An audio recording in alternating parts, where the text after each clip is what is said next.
Hello, everyone. Welcome to another edition of Where the 99 Leads. I'm Andrew Joyce, your host, and Where the 99 Leads is a program brought to you by the University of Pikeville, where we talk about many different subjects in and around the University of Pikeville. Academic programs, athletic programs, of course, the different colleges at the University of Pikeville, the Kentucky College of Osteopathic Medicine, maybe growth at the University of Pikeville, admissions, financial aid, student life, especially. Today we will focus on that and spiritual life at the University of Pikeville. One of my favorite guests that we have every year, sometimes multiple times a year, Rob Music, campus chaplain at the University of Pikeville. Anytime I'm at a UPike event, I look around, who's here? Rob Music, typically you're there. You're everywhere. You've got to be one of the busiest guys on campus. Well, it seems like it takes a village to, produce the university, so we're all kind of all hands on deck. Absolutely. Let's talk about your background and, of course, arriving at the University of Pikeville. You've been here a little while now, and I encounter students, I encounter faculty, I encounter administration from time to time. Everybody knows Rob Music. They're like, he's been here forever, but you haven't been. Let's talk about your background, where you come from, and you're coming to the University of Pikeville. Right, I'm from Northern Ohio originally, been here about 5.5 years. I came as a hospice chaplain and was serving in Pike County, Floyd County, Magoffin, and just fell in love with the area. And the Lord opened the door to come up on the hill and really shifted gears when it came to who I was working with, but it's been pretty amazing. Absolutely, and working with college students has to keep you young as well, and energetic and full of life. Absolutely. It's amazing the questions students ask, the thoughts they have. I'm always constantly challenged, pushed, feel like I'm perpetually growing. Absolutely. And I would imagine because students come from different backgrounds, a very diverse student body. How does that change the way you handle your role as chaplain? I think you've hit on something really important. Our students bring all kinds of unique perspectives. Yes. And our students, even age, I'm only 35, but now I'm almost twice the age of an incoming freshman. So we see the world differently, Sure. have different thoughts about religion and just life, different questions that I wasn't even asking when I was an undergrad. So I think, especially our students here from our area in the mountains, such hardworking, deeply committed, just really, I just kind of bragged to all of my colleagues in the chaplain world how I have the best students in the world. They're just so hardworking. Absolutely. We talk about students coming from different backgrounds, religious backgrounds. College students typically are looking to find themselves where they land in their future, in the business world, in wherever it may be. Where do they land after college, after a degree? Where do they want to end up? But they also ask those questions about their spiritual life at that time. Many have been living their parents' spiritual life their entire lives. And when they get to college, I'm not sure it's a bad thing that they ask those questions of themselves. Where am I? And where do I want to be? Is this where I need to be? And I would imagine that's challenging for you as well when a student says, I grew up like this, but I'm not sure that's what I believe. Mm-hmm. Yeah, a lot of times people are afraid of their son, daughter, grandchild losing faith in college. We hear that all the time. Students, they just lose their faith in college. Well, it turns out it just morphs, it transforms, because students have, hopefully at UPike, they have maybe for the first time the freedom to ask some questions. Right. And they'll say, I'm not supposed to ask this question, but. Yes. And we start to explore it. And what I find out over this 4-year journey, what I've seen is that students don't lose faith. It looks a little different, maybe different than grandma, Sure. but it's really important to them. And they're asking the question of, how do I take this and make a difference in my world? I don't want it just to be a set of beliefs. It's really got to matter to somebody. So I'm really excited about what's happening with our young people when it comes to faith. It looks very different. Mm-hmm. But I think it's going to make a huge impact. Do you find that students' faith is strengthened when they have their own beliefs and have a confidence in those beliefs because they've asked those questions? Doesn't it strengthen their faith? Yeah, 100%. I think it leads to integrity because you can, rather than, and we've all had moments where we've maybe said some things or we maybe didn't completely buy into, but we're toting the party line. Right. And when students can authentically live out what they truly believe, I think it gives them vitality, energy, a new sense of wholeness and commitment. So I think that I see students ask the questions, wrestle for a while, and then come to a place where like, this is where I'm at. Sure. And I think that's really exciting. There comes the passion, there comes the commitment, and therefore faith is strengthened. Yes. Many opportunities at the University of Pikeville. It's an important part of student life, spiritual life, and there are worship opportunities on campus for students on a weekly basis. Talk about the many different opportunities. Every day of the week minus Saturday, we have something going on. Wow. So that might mean on Sunday nights we have a contemporary worship service we've talked about. It's called 737. Because it begins at 737, right? Yeah, you always know what time the service begins. Never forget it. Monday nights we have a small group Bible study in the chapel. Tuesday at 11 o'clock every Tuesday we have chapel, which is about a half-hour service where faculty, staff, students can rub shoulders in a different way. And then Tuesday evenings we have a Bible study for our med school students. Wednesday at 12 we have Roman Catholic Mass. Father Richard comes up. Wednesday evenings we have a local church that hosts Bible study. Thursday we have Athletes in Action. We also have a Bible study that evening. Fridays we have an informal study in my office. So in addition to those weekly events, we also have other special events, but those are kind of our guaranteed every week. Right. You're going to have that. And let's talk about who leads those services / meetings / studies.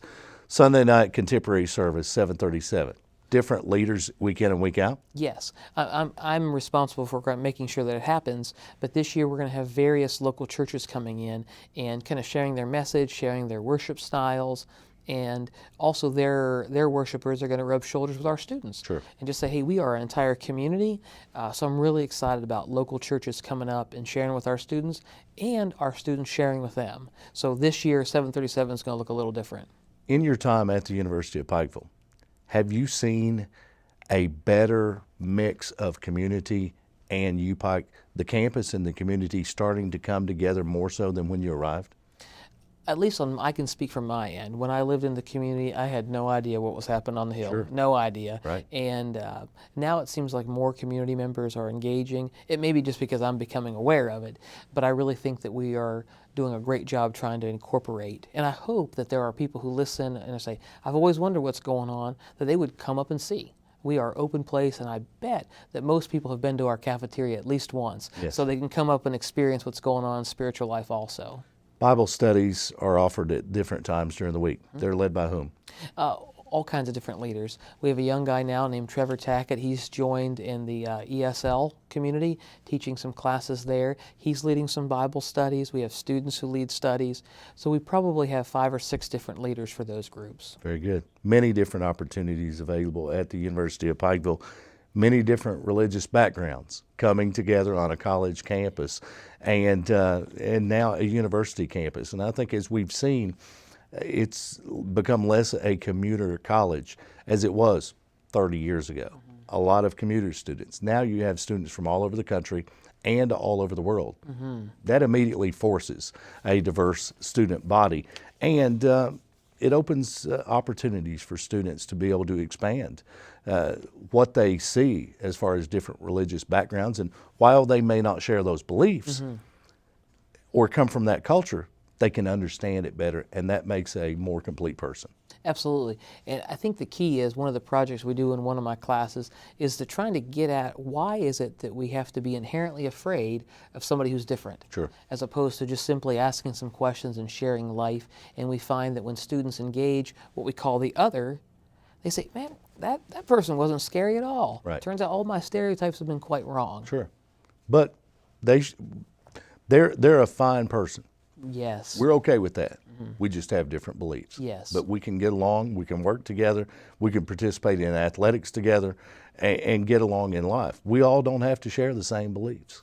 It's the commitment toward the common good. Right. And I think that there are some things that we all are in agreement with, and we start there. Start with what we are in agreement with as opposed to where our differences are. Exactly. Rob Music, campus chaplain at the University of Pikeville. Our guest on this edition of Where the 99 Leads, we talk about spiritual life at the University of Pikeville. And the Spiritual Life Office has several events planned for this fall semester. You've got a special event coming up September 6th. Talk about that. Yeah, Sunday night during Labor Day weekend, so everyone may be a little off on their schedules, but an exciting event we've called What the Hell is Going On, right? And we're having 3 different pastors who will be talking about different views of hell within the Christian community. And oftentimes we think of just traditional fire burning, all this, but it turns out the Christian belief is very diverse. Sure. And in this community, we have diverse voices that oftentimes maybe aren't heard. So these pastors are going to handle a series of common questions and then take questions from the audience, which is always the more exciting part. Right. So I really want to invite the community to come up and to engage that and just to realize that it's much broader than what people think. Right. 3 different perspectives on what hell is. Right. We're going to talk about the kind of traditional view and then a view called annihilation, where we think that everyone just burns up and there's no existence, or a view called Christian universalism, where all persons are brought into eternal life through Jesus. So I think it's a really unique kind of opportunity, and it's cool on a college campus, that safe place where we can explore ideas and just say, hey, it's more broad than what we thought. September 6th, where does it take place? It's going to be in Booth Auditorium, and that's going to happen at 7:37. Imagine that. Imagine that. Imagine that. 7:37. Set your clock. That's Set right. your alarm. 7:37 every Sunday. You know where you need to be.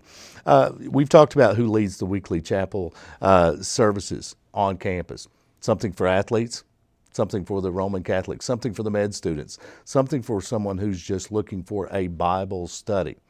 Talk about those Bible studies. Is it something that is in a series, or you're going to get a little different flavor each week? Every week you're going to have something different, and I think it's by design. Now we do have a couple groups that are using kind of a series, but most of our groups are every week's a little different. Now, one of the things I would highlight would be our chapel services, which happen Tuesday at 11 for a half hour. This year we're focusing on the words of Jesus, the radical words, because at least for me, oftentimes I like to tame Jesus. You know, he's the nice flowing shepherd, cute little lamb or child on his arm.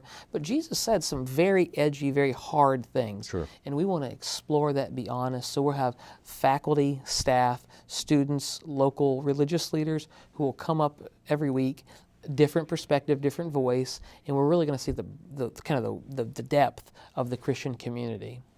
How does the Christian community accept Jesus's hard words as opposed to the shepherd who's soft and has the lamb? And yeah, he spoke truths, but what do you expect to see the response to those hard words? Some people don't like to hear those. Absolutely. I know me personally, there are some I like to use on others and not myself. Sure. So I think that I hope it becomes a little edgy, a little rough. And I guess the word I keep wrestling with is challenging. Yeah. You can't be the same. You got to wrestle with this now. So you kind of place it in your own personal life. You wrestle with the implications, but you can't be ignorant. Right. September 6th, of course, you'll want to be there. I love the name of that, 7:37. And again, the title. What the hell's going on? What the hell is going on? You'll find all about that. September 6th, open to the community and to the college community as well. But you've got other events planned for the month of September. Talk about those. Yeah, Thursday night, September 17th, in Crispin Auditorium, which is in our large Armington classroom building. At 7 o'clock, we have an event called Living for Peace with a peacemaker. She's from Athens, Ohio. Her name is Peggy Gish. She's written a couple of books on Iraq, her experience in Iraq. She started a Appalachian Peace and Justice Network, and she's been to Iraq, Afghanistan, Ireland, and Nigeria. She's a committed peacemaker, and she's working towards reconciliation. And she's one of those ideal persons who is not just giving theory, she's living it. and she's going to come share with us and share with students and community members what that might look like. Peace is very ambiguous at times, Right. but what does it actually mean to go to a war-torn place and seek reconciliation? And she'll be sharing her journey. That's September 17th, Yes. Chrisman Auditorium. And for those that are familiar with the main campus at the University of Pikeville, that's across the bridge. And what time does that begin? 7 p.m. 7 p.m. The community also welcome We would and love to have invited. you. Yes, absolutely. And of course, something that is always a huge event, many events at UPike. That's Religious Emphasis Week. What can we expect this year? Because things typically get crazy. The theme is faith that transforms, living in faith that matters. So this year, our Carol Grizzard Browning lecture series will be a 2-night event on a Monday and Tuesday, the 9th and 10th of November. And we'll have a Buddhist monk. Her name is Robina Corton, and she's a Buddhist monk who has spent her life working with those on death row. Right. And live in Kentucky. And she's going to be sharing about why her faith has motivated her to do that, living in peace, but also to reach out to those who are on death row and to help support, tell their story, live for justice. I think she's going to be a very different speaker than we often maybe have the opportunity to hear in Pikeville or Pike County. Sure. You talk about a Buddhist monk, and we've talked before. There is a monastery in Kentucky. Right. Is this where this comes from? No, she's actually from a different place, but there is Furnace Mountain in Clay City, and they are going to be doing some more events on campus also, because a lot of our students have so many more questions and want to engage and explore. And my personal philosophy is, again, rather than being afraid, ask the questions, because I think, and I'm deeply committed to all truth being God's truth. Right. A monastery in Clay City. I wanted you to bring that out and speak that, because I've told people after we spoke and you told me there's a monastery in Clay City, I've told people, and they're like, no way. It came straight from the campus chaplain at the University of Pikeville. You can take his word for it. You work with many different student organizations, not just through the Spiritual Life Office, but as campus chaplain. Why do you think it's important for students to be involved, not only on campus, but in the community as well? I think we have an amazing community, and I think there are so many things that are going on in our community that people don't know about. And until we actually get our students to put their feet on the ground, they go, man, I didn't know Pikeville or Pike County had this or that. I mean, even things within walking distance of our campus community. So I think it's really important for our students, because I'm really passionate. When they get an education, I want them to plug into our community, raise their children here, create jobs here. I think there's something special going on, and I think that first step is getting them out involved in the community. Spiritual Life in Central Appalachia. Does that make your life easier or more difficult? Because we're in the Bible Belt. So many students that are from this region have grown up with some sort of spiritual life. Does that make it easier or more difficult? I think it makes it surprisingly easier, although a lot of people have deeply held beliefs, whether based on reason or not. That's deeply held. Right. And at least you can have a conversation with a person when it matters. I've been some other areas where maybe spirituality wasn't always on the discussion radar. Right. And it's hard to do something with apathy, but when it is a part of your being, you can do a lot with it. Sure. So I think that's one of the beautiful parts about our community, is that people really care. Right. There's a new program that I've just learned about in the last 48 hours, Becoming a Bear program. What's it all about? Yeah, all of our first-year students, as soon as they kind of hit the gate, previous weekend and coming up in Labor Day weekend, every first-year student will be out doing a day of community service. Wow. Randomly selected with 11 of their college freshman students or first-year students going out to various places from Pikeville City to Letcher County to Salyersville, be in doing swinging hammers, cleaning, yard work, helping local individuals, nonprofits. And I think it's when you multiply 400 students by a day's work, it's a lot of stuff getting done. Sure. But it communicates two things. Number one, if you're going to join the UPike family, we are committed to deeply selfless service. That's what it means to be a part of our community. And number two, our community matters. And we want to create community on campus and appreciate our community in our community. Sure. So those are the two principles, kind of the idea behind the project. the name of the show, Where the 99 Leads, it talks about, of course, those steps that lead to campus. Freshmen. Well, we've got elevators now, but that used to be the only way there. Yeah. But they know the 99 steps. They walk past those every day, perhaps on the way to cafeteria. They know the 99. But more importantly, I think the 99 steps lead from campus back into the community. We talked earlier about the community and campus coming together for worship experiences. And now these students are out in the community, serving the community. That's part of the Become a Bear program. All incoming students this year participating on one day. Yes, there'll be over a series of 3 days. They're going to be out there with different faculty and staff and student senior leaders, and when you're up to your elbows in paint, you get to encounter somebody quite different than you would be in the classroom. So I think it's going to be kind of neat to see our freshman students and our first year students with their biology professor, paving a parking lot or whatever they'll be doing. So, how does that help that freshman adjust to campus life? I hope that it helps with homesickness because they're going to realize that they have a new family here. Also, it helps them burn off some energy and nerves because when I was a freshman, I was really nervous, and getting out there and pulling weeds, it just helps with that. It gets me away from the stress of academics, and I can say, yeah, I'm making a difference, and we all feel good when we make a difference. And of course, they will be out there with perhaps a member of the faculty that they have in class, seeing them in a different environment as well. They're not just someone who's there lecturing them. But also you mentioned groups of 12. Yes. That's 11 new faces that they will know. And I think that's important, whether it's on a smaller campus like Hugh Pike or a large campus where students can become just a number. That freshman year is tough. Meeting people, and perhaps meeting 11 people that they wouldn't encounter on a daily basis. Perhaps they don't share classes, they don't share a dorm, but they're from different worlds, different parts, different types of student life. 11 new faces.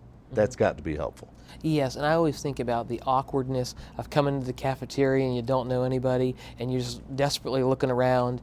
This program will help you, like, hey, remember when we cleaned that yard? Sure. And I suspect maybe if I were a betting man, I would say, you never know, there might be a story of some couple that meets each other on this day and then, they get married, and, that could happen too. So. It could indeed.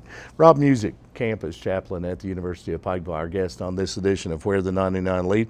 We talk about spiritual life, different worship opportunities, study opportunities, and service opportunities for students at the University of Pikeville.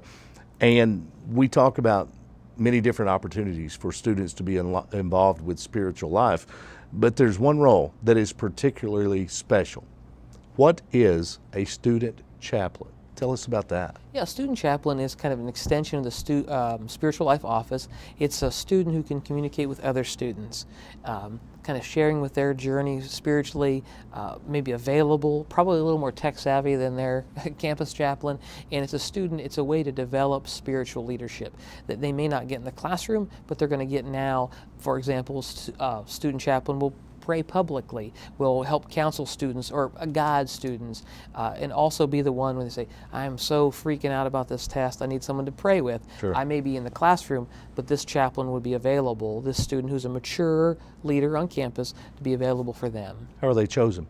Our spiritual life committee, they have to apply and have a reference, and then we will look at their qualifications. In addition to, every year so far it's been, when this person applies, everyone says, this makes sense. Absolutely. We already know this student, we've seen them, and it's been really impactful for our students to develop leadership. Right. And of course, they're chosen, they apply, they're chosen. Natural fits, I think, is what you see with students that you already knew. They're going to fall right into that role. Do they undergo any type of formal training beyond just an application and what they bring to the office? That's a great question. No formal training, kind of just hanging out with chaplain. I have that image of when the disciples would walk with Jesus on the way to this place or that place. Right. It's kind of in that moment. What do you do in this situation, or what do you think about that? So we kind of share life together. Right. And of course, sometimes it's just a matter of someone being there. Yes. And being available. And obviously, any type of crisis that might come to be, the chaplain's always around, and nearby for those situations. You've had opportunity to participate in international and domestic mission trips with the University of Pikeville. Most recently, you volunteered for a medical mission trip with the Kentucky College of Osteopathic Medicine. Tell us about this year's experience. We had 39 med school students who went. They were just a fantastic group. We went to the sugarcane bates of the Dominican Republic, which is about 7 hours outside the capital city, where our med school students participated in free clinics in various different communities. Maybe being the only medical clinic that they see all year, our team saw over 1,000 patients. Wow. So as the med school students were participating with local docs and a couple docs, Dr. Colston and others who came from our community, a group of us were also doing Vacation Bible School where we'd see over 100 kids each time. We also played games, but it was really a way. I think the key to this trip, which is really helpful for me, is that we partner with a local church and they say, here are our needs, here's how you could best help us, and we follow their lead. As opposed to for us coming in and saying, we have all the answers, we're the experts. Right. It's really following the lead of our Dominican partners. For someone that's never been on a mission trip, perhaps to Latin America or wherever, and explain to us in a brief manner the differences between a church in the Dominican Republic, in rural Dominican Republic, and church that someone might be accustomed to here in Appalachia. Two things. Passion. Every student I have come back says, man, those people really get into worship. Right. And the other thing is, at least in comparing my own spiritual journey, just this real profound sense of dedication. People walk without shoes, without resources. When I would have all these kind of excuses why not to be at church or be in a part, and they just don't really have any excuses. They are desperate for the things of God. Right. And I think that's it's a big difference. A hunger. Yes. A hunger. If someone would like to be involved with mission work at UPike, domestic or international, or spiritual life on campus, how could they contact you? How do they get in touch? Really encourage them to call me. My number is 606-218-5762, or email me, robertmusic@upike.edu, Facebook, Twitter. I mean, we want to be available to best partner with our community. Rob Music, campus chaplain at the University of Pikeville, our guest as we talk spiritual life. Many different opportunities, diverse opportunities for students, faculty, administration at the University of Pikeville. Rob, if you could, let's close with chapel services and events that are open to the community. And let's, again, list those if someone would like to participate. Yes. Tuesdays, 11 o'clock. In our Record Memorial Building, we have chapel every Tuesday, open to the community. The events on the 6th of September on Sunday night, the 17th on a Thursday night, open to the community. And just really encourage anyone who's interested, just reach out to me and we'll give you more than you can handle of free activities. Just come up on the hill and experience what God's doing. Guarantee it will make you feel younger as well, just hanging out with college students, and bring a different perspective because they will challenge you. I would imagine you're challenged every day. Absolutely. Students there are something else. Special group at the University of Pikeville. Rob, always our pleasure. Thanks for being here. Thank you so much. Rob Music, campus chaplain at the University of Pikeville, our guest on this edition of Where the 99 Leads. Today's topic, we talk spiritual life, an important part of student life at the University of Pikeville. On behalf of the University and Rob Music, I'm Andrew Joyce. This program has been brought to you by the University of Pikeville, the leading university of Central Appalachia. Thanks for tuning in.